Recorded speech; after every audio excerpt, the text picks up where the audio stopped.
জনালো বাকি আপোনালোকে চবে জানে বাকি দাদাসকলে ক'লে আপোনাৰ 1992 চনত যি বাবৰি ধ্বজা ভাঙি পেলাই ৰাম মন্দিৰ হেৰি কৰিছিল আৰু সেই বাৰ্ষিকী হিচাপত আজি বজৰং দলে এইটো 6 ডিচেম্বৰ তাৰিখে বিজয় উৎসৱ পালন কৰে আৰু সূৰ্য যাত্ৰা বুলি কয়। সূৰ্য যাত্ৰা মানে শক্তি যে নহওক বজৰং দলৰ শক্তি আজি বাইক ৰেলীৰে আমি এইটো নলবাৰীত আৰম্ভ কৰিম। আজি কিছুদিন আগতে নলবাৰীৰ পৰা যি আজি বিজয় উৎসৱ যিহেতু আজি সেইটো বিষয়ত আলোচনা নকৰোঁ, তথাপিতো একে আষাৰে কওঁ আৰু এই অভিযানটো সদায় আমাৰ চলি থাকিব আৰু 100% চলিব। তাৰমানে এইটো তাৰে যিয়ে নহওক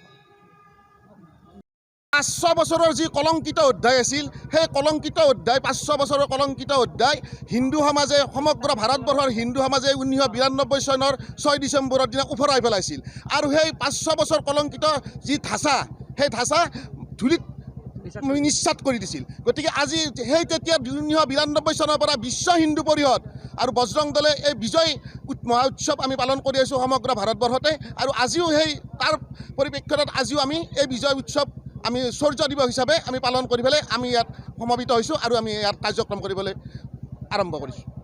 যি সকলোৱে জানে গোটেই ভাৰতবৰ্ষৰ বাবে এটি শুভ দিন, আমাৰ কাৰণে এটা বিজয় দিৱস। আজিৰ এই শুভ দিনটোতে 1992 চনত অবৈধভাৱে সেই ডকাইত যিটো বাবৰিয়ে আমাৰ ৰাম জন্মভূমিত দখল কৰি ৰাখিছিল, বাবৰি মছজিদ সাজিছিল। তেওঁ ভাৰতবৰ্ষৰ লুণ্ঠনকাৰী আছিল, তেওঁ ডকাইত আছিল আৰু সেই অবৈধভাৱে নিৰ্মাণ কৰা বাবৰি মছজিদটো আমাৰ বজৰং দল আৰু ভাৰতবৰ্ষৰ কৰ সেৱকসকলে লগ লাগি ভাঙি পেলাইছিল 1992 চনৰ 6 ডিচেম্বৰ তাৰিখত।